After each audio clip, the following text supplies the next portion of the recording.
But first, let me begin by clarifying the purpose of nonviolent communication. Its purpose is to help you to do what you already know how to do. Now, why do we need to learn something today that you already know how to do? Because sometimes we forget to do this. We forget because we've been educated to forget. Now, what is it that I'm talking about that we already know how to do?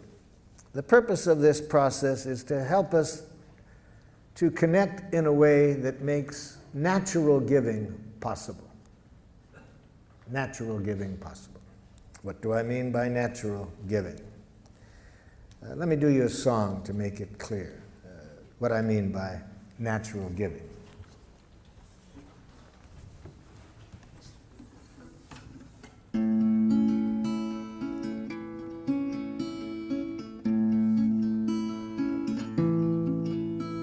I never feel more given to than when you take from me.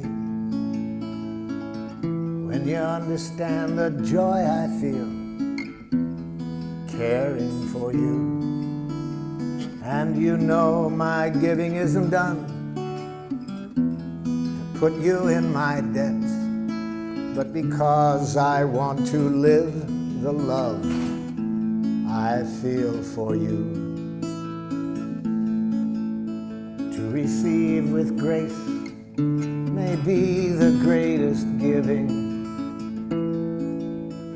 There's no way that I can separate the two. When you give to me, I give you my receiving. And when you take from me, I feel so given to.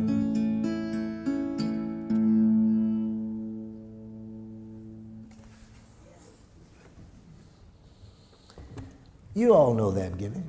You know how to do it. And that's what I'm interested in.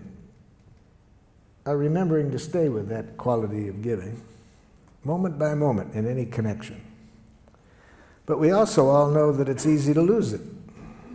It's easy to lose that connection, so that instead of enjoying that quality of giving, which is possible every moment in every contact we have, in spite of how precious that is, we forget. And instead of playing the game that that song is about, which I call Making Life Wonderful, it's the most fun game I've ever heard. Instead, much of the time we play another game called Who's Right? Have you ever played that game? See. It's a game where everybody loses. So isn't this amazing that we all know about this quality of giving that the song was about? It's possible every moment. We find that the richest thing to do, and much of our life we end up playing Who's Right? Now, the game of Who's Right involves two of the most devious things human beings have ever come upon. One, punishment. See, because if you're wrong in the game of Who's Right, then you deserve to suffer. Can you imagine a more diabolical concept to educate people? So, if you haven't already abstained from punishment, I'm sure by the end of the day that will no longer be a part of your consciousness. No more punishment. You won't do it in your families. We'll get rid of it with criminals. It just makes things more violent. We'll find other ways to deal with other nations besides punishment. No more punishment. No more reward. It's the same game. It's part of the game of Who's Right. If you're right, then you get rewarded. If you're wrong, you get punished. No more. No more. It's created enough violence on the planet. No more guilt induction. See? No more shame. No more concepts of duty and obligation. Just what the song is about. Natural giving. So how did we get off target? We got off target, according to Walter Wink, a theologian who writes in his book, The Powers That Be. We got off target about 5,000 years ago. We got off target because we started to get some wild thinking. Wild thinking that human beings are innately evil. And when you believe that human beings are innately evil, then if things aren't going as we would like, what's the corrective process? The corrective process is penitence, you see. When people are evil, you think that the way to bring about change when people are behaving in a way you don't like is to make people hate themselves for what they're doing. So for these political reasons and theological reasons, we started to develop a language that I call jackal language. It's a language that cuts us off from life and makes it very easy to be violent. Very easy to be violent. In fact, in that book I mentioned, Wink says that domination cultures, one of the things you have to educate people is to make violence enjoyable, you see. And we've done a good job of that. We make violence enjoyable in our culture. The 2 hours a night from 7 to 9 when children are watching television the most, in 75% of the programs they watch, the hero either kills somebody or beats them up, you see. And when does this happen? At the climax of the program.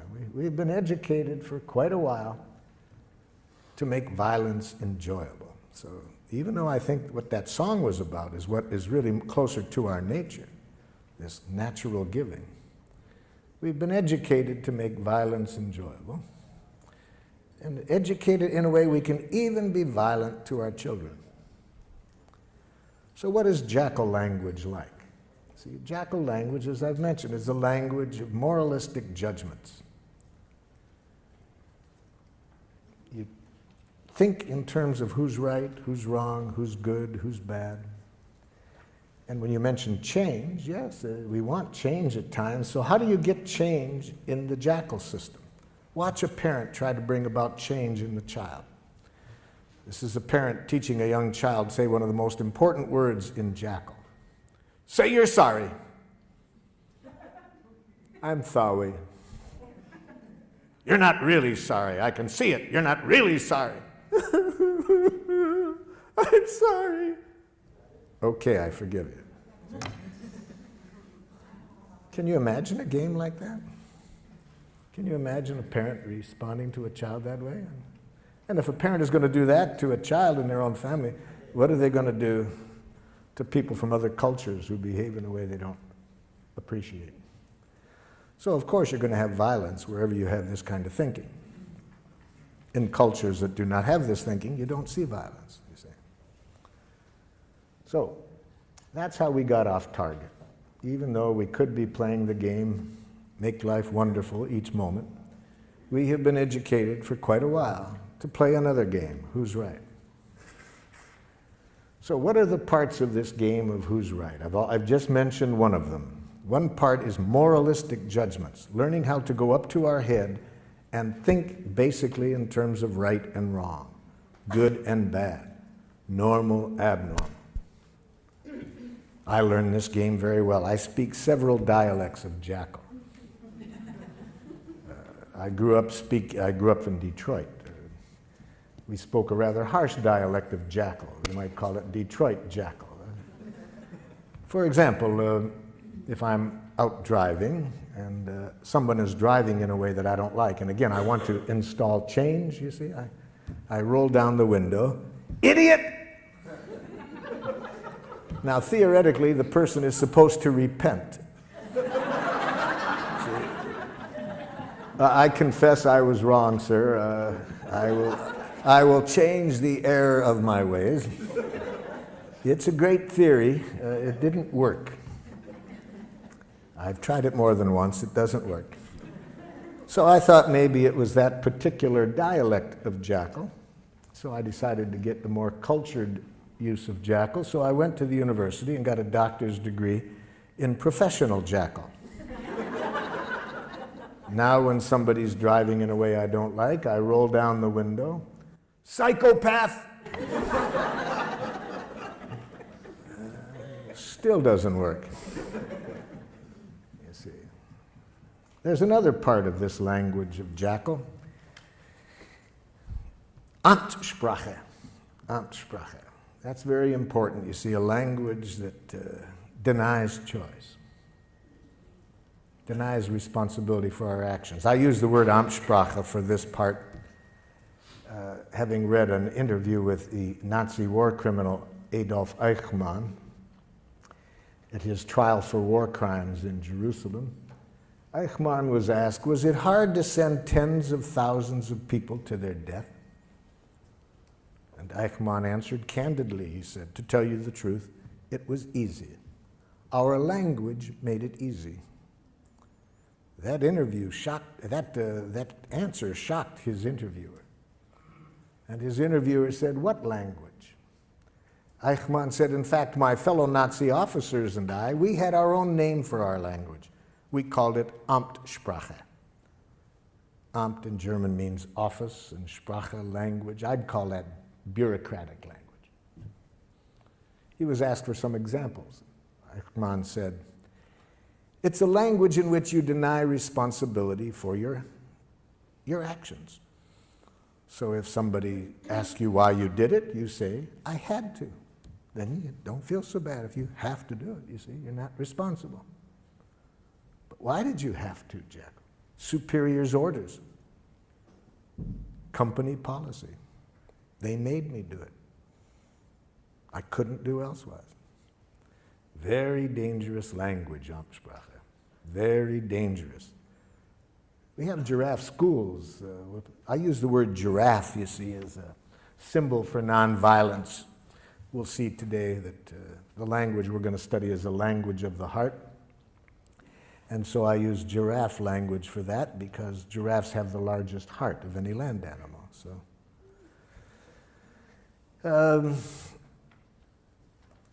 giraffe requires always being conscious of choice, you see. We never do anything that we don't choose to do.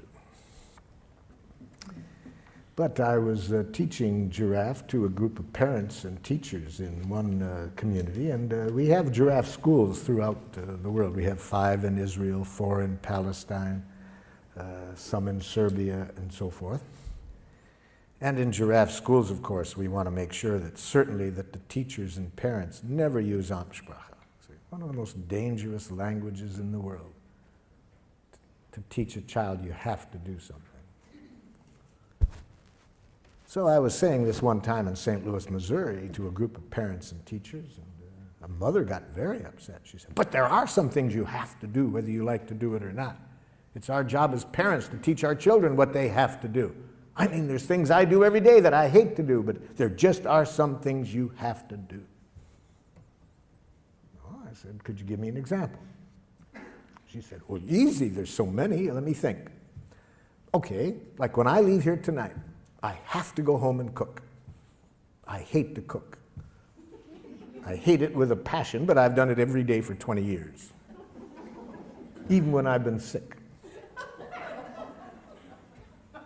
Well, I said, I'll be very happy today to show you another way of thinking, another language that I hope would open up happier possibilities for you. Well, I'm pleased to report she was a rapid giraffe student. She went home that very evening and announced to her family that she no longer wanted to cook. I got some feedback from her family. The feedback came 2 weeks later when I swung through that city again and was doing an evening workshop, and who shows up? Her 2 older sons. She had 4 sons. They came up at the beginning to introduce themselves, and I said, hey, I'm glad you guys came up here. I've been very curious what's going on in your family. Your mother's been calling me regularly, telling me about all the changes she made in her life since the training. And like, what happened that first night when she came home and announced that she no longer wanted to cook? The oldest son said to me, Marshall, I said to myself, thank God.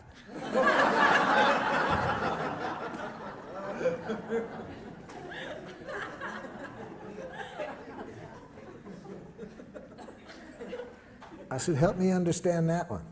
He said, I said to myself, now maybe she won't complain at every meal, you see.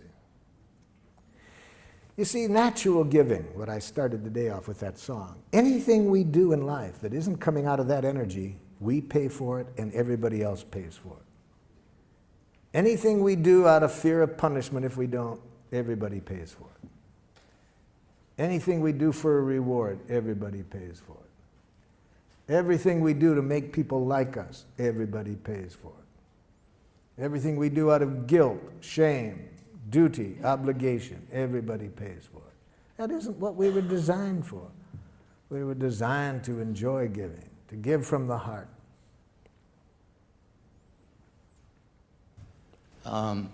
Marshall? Yes. I'm over here.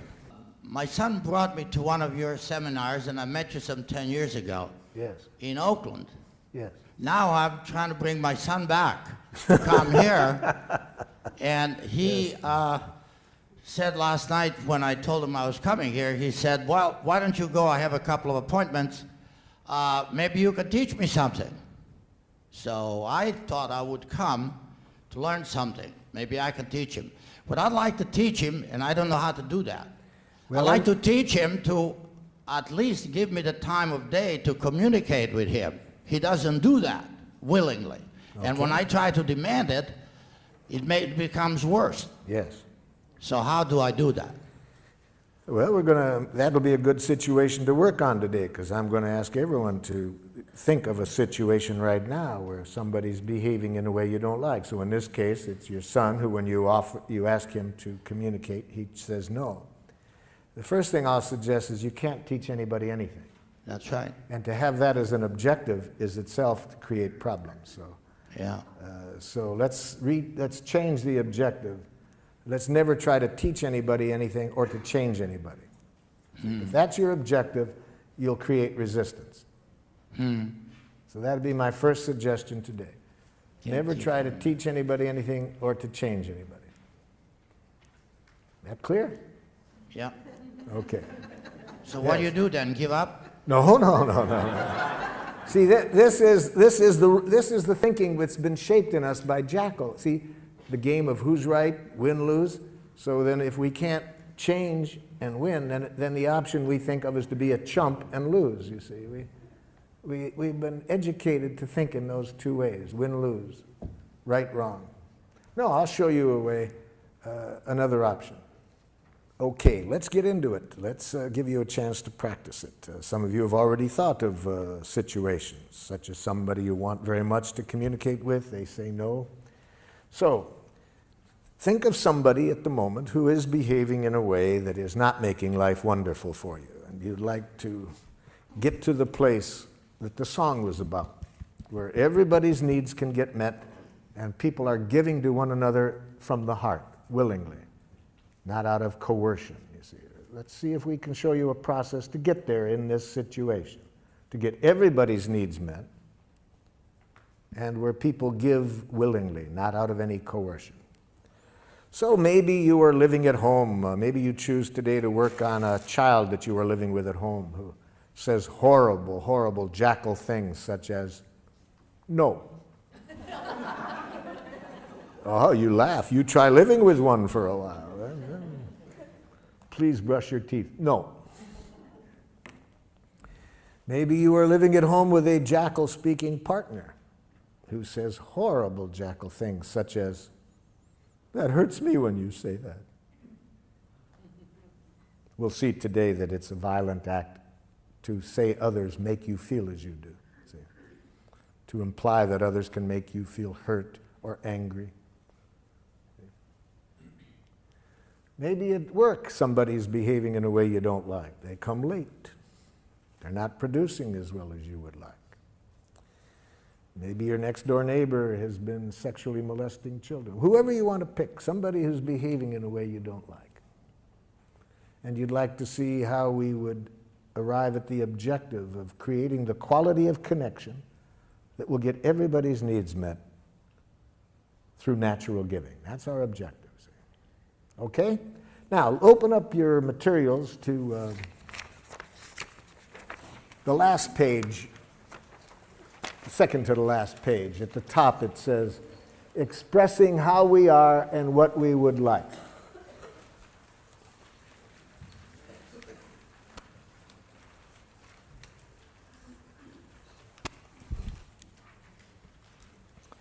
And it says under A, think of someone who does something that makes life less than wonderful for you.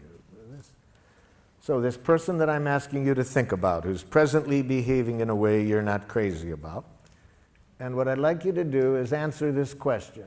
Write here one thing that the person does that you don't like. We're going to work on one specific action that the person does that you don't like to get you familiar with the process today. Maybe the person does several things, but we're going to show you how the process works by showing you how to communicate with the person about one specific thing they do. So write under A, one thing this person does that you don't like. Now, when I was here in San Francisco working with the school system back in the 70s, the superintendent of schools asked me to go into an elementary school. He said the parents are complaining about the quality of relationship between these teachers and the administrator. They said the tension in the school is so great that the parents want to take their children out of the school. So he asked if I would go in and see if I could open up better communication between the staff and the administrator. The plan was I would meet first with the teachers and then get the teachers and the administrator together. So in my meeting with the teachers, I started with the question that I just asked you. I said to the teachers, can you tell me one thing that the administrator does that makes it hard for you to work with him? I was asking for an observation, a concrete behavior. What is one thing he does? The first teacher to respond said this: he has a big mouth. Now, can you see the difference between the question I asked and the answer I got? I did not ask, what size mouth does the principal have? So this teacher was giving me an evaluation, an analysis that implies wrongness. You see, we've been so trained to think that way that sometimes we can't separate fact and opinion. All we see is our enemy image. See, whether it's an individual or a nation, we have been trained to think in enemy images, wrongness. And it obscures reality. We don't see the behavior, we just see our enemy image.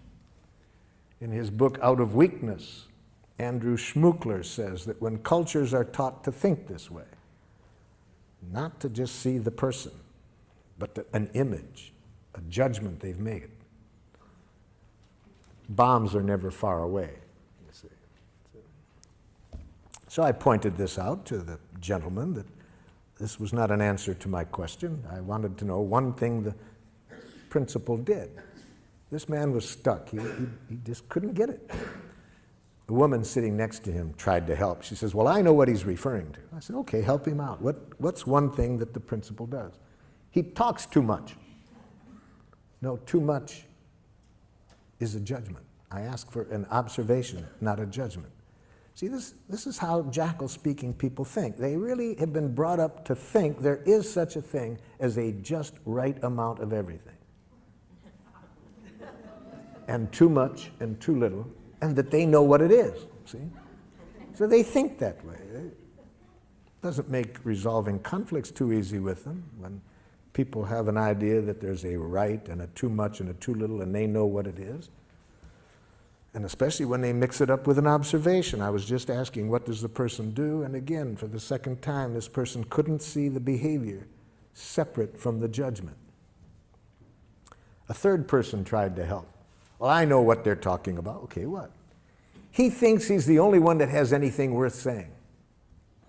No, telling me what you think he thinks is an evaluation you're making of what you think is going on in his head. I was asking for what does he do? A fourth woman said, he wants to be the center of attention all the time. I said, now you're giving me a judgment or a diagnosis of his motives. Even if it's accurate, it's a diagnosis of his motives. It's not an observable behavior. My question was, what does he do? Now the entire faculty sits there quiet. Nobody can answer the question. And one of the women said to me, boy, Marshall, that's hard to do. Yes. In fact, the philosopher Krishnamurti says that to observe without evaluating is the highest form of human intelligence, you see. So those of us who have been taught to think in these enemy images, immediately to think right, wrong, good, bad, normal, abnormal, appropriate, inappropriate, to this, to that, we can't see reality. All we see is our enemy images. Well, with great help, with great effort on my part, I finally got them to get rid of the images and answer this simple question: what does he do? There was several things, but the one that they wanted particularly to start working with him on was this: that during their once-a-week faculty meetings, regardless of what was on the agenda, he would relate it to a war experience or a childhood experience. And the average meeting lasted 20 minutes longer than it was scheduled. Okay, that answered my question of what he did. He talked about war experiences, childhood experiences, rather than sticking to the agenda. I said, have you called that to his attention? They said, well, we can see now that when we tried to talk to him about it, these other judgments get mixed in, and he gets defensive. So they thought it would be a good idea to talk to him about it, but they asked if I would be at the meeting just in case. So I attended their next staff meeting, and I saw rather quickly what they were talking about, because almost as soon as an issue came up, the principal would say, oh, that reminds me of a time, and he would start to tell a story. And I was waiting for somebody to confront him on this in Giraffe, but instead of that, there was a lot of nonverbal jackling going on. People were going like this, rolling their eyes, poking the person next to them, yawning, looking at their watches, holding the watches up to the ears.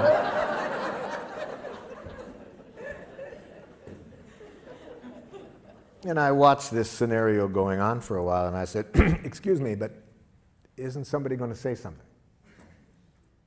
Now there's a silence, and the man who spoke up in our first meeting, I could just see him getting his courage up, and he looks at the principal and says, Ed, you have a big mouth. So let's see if whether what you wrote down answered the question I asked. Is it an observable behavior, or did you mix in any evaluation? And my two friends here will help us to make this evaluation. This animal has been taught to, somewhat like a police dog, to sniff out narcotics. If there's any jackal mixed in, he will howl. If you answered the question, this animal will dance. So, sir, what did you write down? My dad blames my wife for my choices. He does what? My dad blames my wife for my choices. Yes, blames is a judgment. See, that's already putting evaluation into it. Dad, do you see yourself as blaming her? No, I see myself as calling attention to the facts. So see, Dad doesn't see that as blaming. No, I'm educating. Thank you, Dad. Yes, okay. So how do we say it? See, we need a direct quote. We need to give to make it an observable behavior, we need to say, my father says what? All of his problems. You are responsible for all of his problems. Wait a minute. He says this to the wife. You are responsible for all of his problems. That's it. Yes, okay, that's a direct quote. That's what he says. That's giraffe language. You made a direct quote, okay? See, as soon as you have the word blame in your consciousness, it's going to change the whole energy with which you approach the person, because you're basically making a judgment of them as blaming, which everybody knows is wrong. You see. Yes? I have the mic. Oh, excuse me. Lately, my son is not doing his history homework. Mm-hmm. Okay. My dad makes harsh judgments and insulting remarks. Oh my God, you've killed my poor jackal.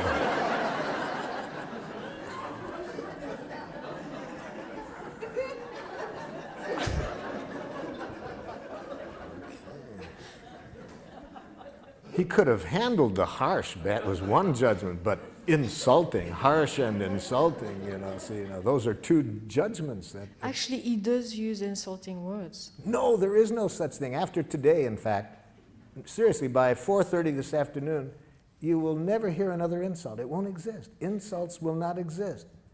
I'm going to show you to use some technology today that takes insults and criticism out of the waves, airwaves. So that no matter what your father says, you can never hear another harsh statement or another insult, because we're going to show you today how to use this technology.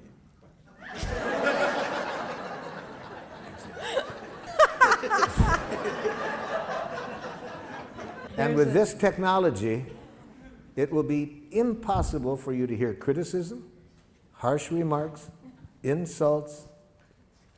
With these ears, all you can hear is the only thing human beings are ever saying. Please and thank you. See, that's all.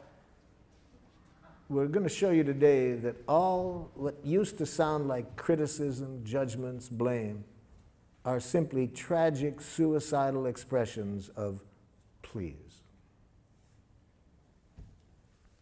My brother Yes. yells at me to get in the car to go to school, and then he makes me late to school. Who yells? See, but you see, yells is a kind of a little bit of an evaluation. He speaks in a tone of voice. Yeah. You see. Okay, it's the tone of voice. I was asked at Lincoln High School. Is there Lincoln High School in San Francisco? Yeah. Many years ago, I was asked to work with the faculty there. They were having a lot of tension amongst the faculty, racially, ethnically. There was a lot of tensions, and the superintendent asked me to work there, and I started the day asking, tell me something that somebody else on the faculty does that you don't like. Man turns to the woman next to him and says, I don't like it when you yell in our faculty meetings. She says, who yells?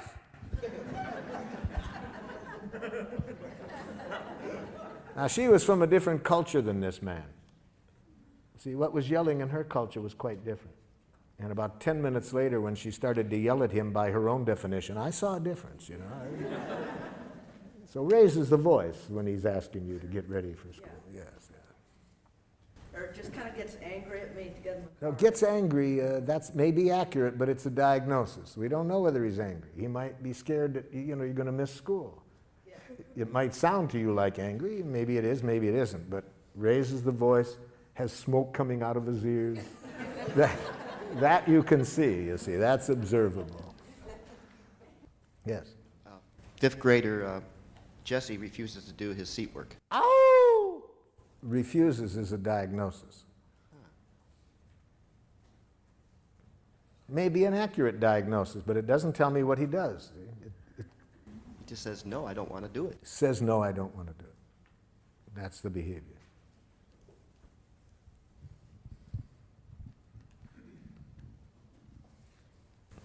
My husband doesn't tell me things which will affect me deeply. Okay.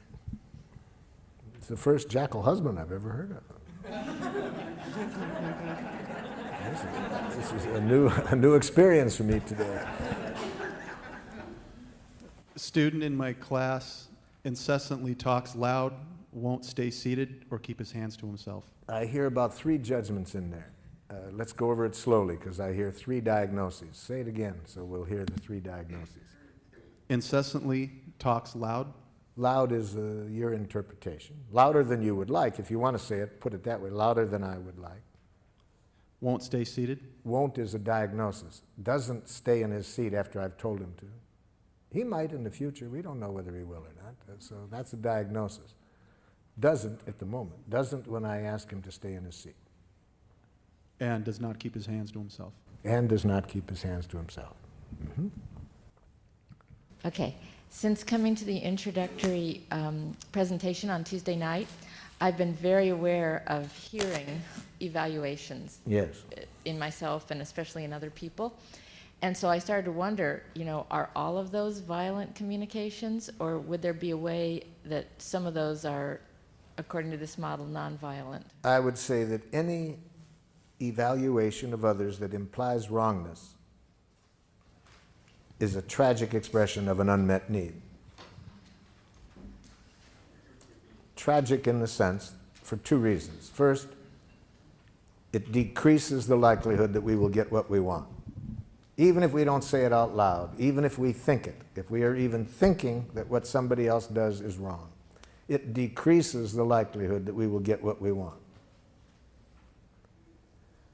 And second, it increases the likelihood of violence. So what could be more tragic than that, than expressing ourselves in a way that gets in the way of our getting what we want and increases violence? So anything that we want to say that implies wrongness on the part of the other person, I'm suggesting, is a tragic, suicidal expression of an unmet need. Say the need. Learn a need consciousness, which is what we're going to get to now, you see. That's how we evaluate in nonviolent communication. We evaluate from the heart. We make judgments, but we make need-serving judgments. We judge whether what people are doing is meeting needs or not. We don't moralistically judge the person for what they did. We judge whether it's serving life or not, because needs are our direct connection with life. They're the life that's going, needs are the life-seeking expression within us. So we evaluate with reference to that. And that requires two kinds of literacy, feelings and needs. So let's be sure that we are all speaking the same language when I use the term feelings and needs. So under B, it says, imagine that you are talking directly to the person and express how you feel when the person acts in the way described above. And use this form. Again, we're talking to the other person, we're telling them now what they did, and we say, when you do this, I feel how? How do you feel when the person does what you wrote down under A? Write that down.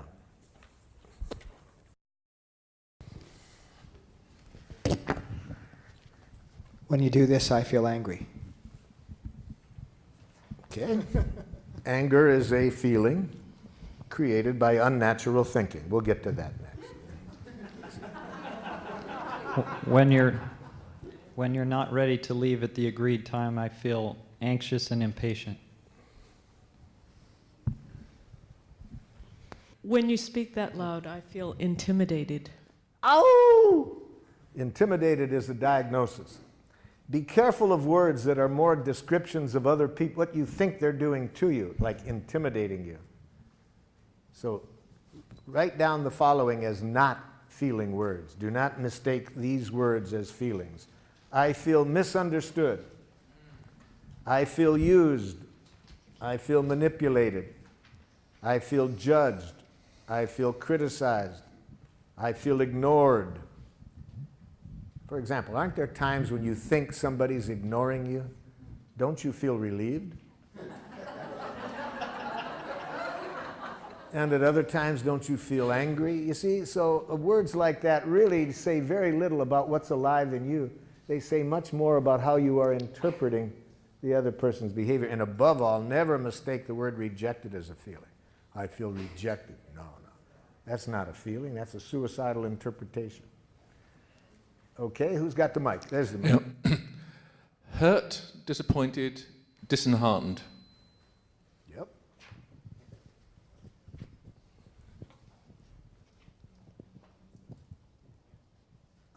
Feel angry and betrayed.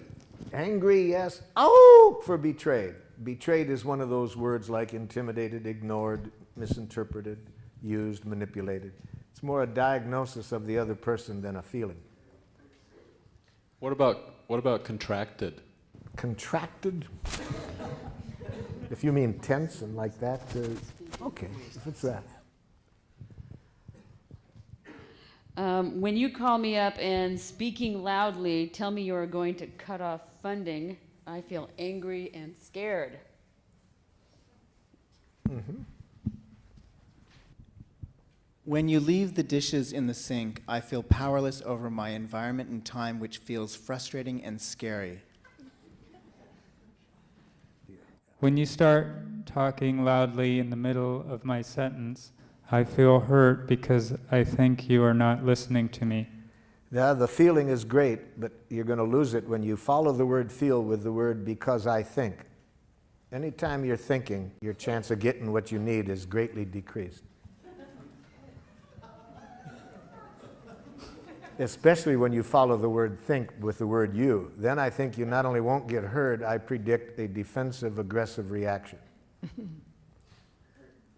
So it's going to be hard for people to care about your feelings when you follow that with a diagnosis that implies wrongness. But we'll get to that next, because we're going to see next that when after the feelings, there's two places we don't go, and one is up to our head. See, we stay in the heart with feelings. We don't go up to the head. We stay in the heart and connect with needs. But we'll get to that, yeah. If we want to use nonviolent communication, we want to be sure that we do not use the feeling in a violent way, because feelings can either connect us at the heart or they can contribute to more division and violence. So we certainly do not want to ever express our feelings in this way. I feel as I do because you. Okay? We never want to express our feelings this way. You make me feel. Now that will be a hard habit to get away from, because in a jackal culture, feelings are very instrumental to using guilt as a way of manipulating people. The way to manipulate people is if you can convince them that they make you feel as you do, then they should feel guilty and change, you see. So it's another form of this violent game. So, for example, if you are a parent and you want to use feelings in a violent way rather than a connecting way, you would express it this way. It really hurts me when you don't clean up your room. Okay? Or, you make me angry when you say that.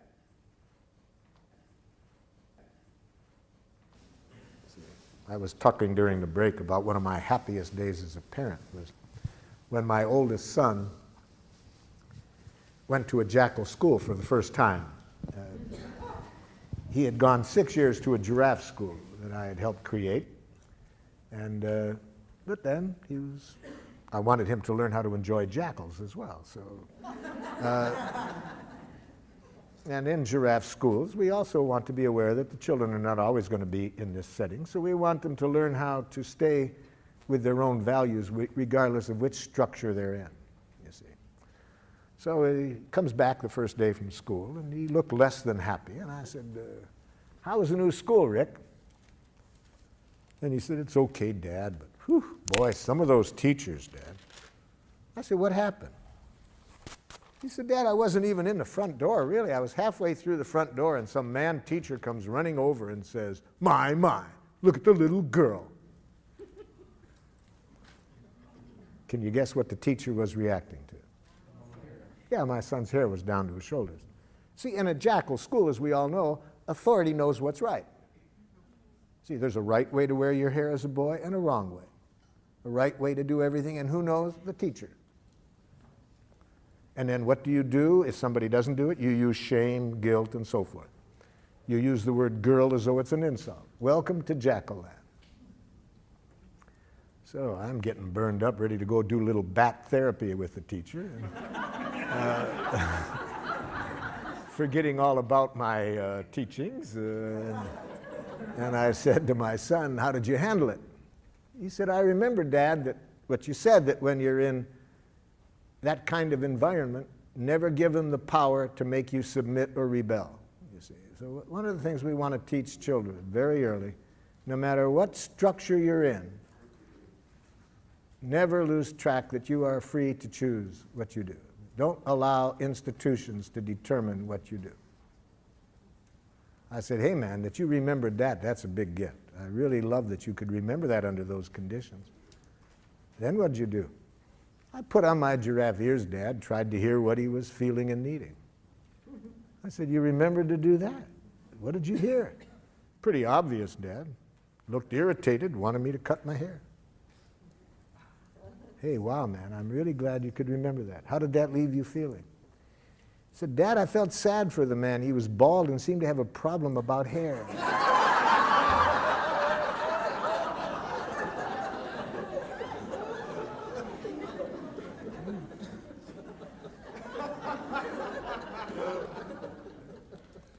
So we want children, the same thing we want to teach adults. Institutions can't make you do anything. Other people can't make you do anything. No human being has ever done anything they didn't choose to do. A Palestinian in the village of Hebron disagreed with me one time. He said, I don't agree with you, Marshall, that we only choose to do. Where was my choice 2 days ago? A soldier puts a gun at my head and says, take off your clothes or I'll shoot you. Where was my choice? I said, it seems pretty obvious to me. You had a choice of whether to take off your clothes or not. He laughed. He said, okay, I got your point. I chose not to take off my clothes. That soldier knew I didn't have a gun. He was doing this to dishonor me. I chose to risk my life to protect my honor. Okay, so I'm not saying we always like the choices we have, but nobody can make us do anything we don't choose to do. So I said, apparently the soldier also chose not to shoot you, or else he was a very poor shot. My children taught me this about nobody does anything they don't choose to do. From the time they were 2 years old, they educated me that I couldn't make them do anything. All I could do is make them wish they had. And then they taught me another lesson, that any time I would do that, they would make me wish I hadn't made them wish they had. They taught me that violence creates violence.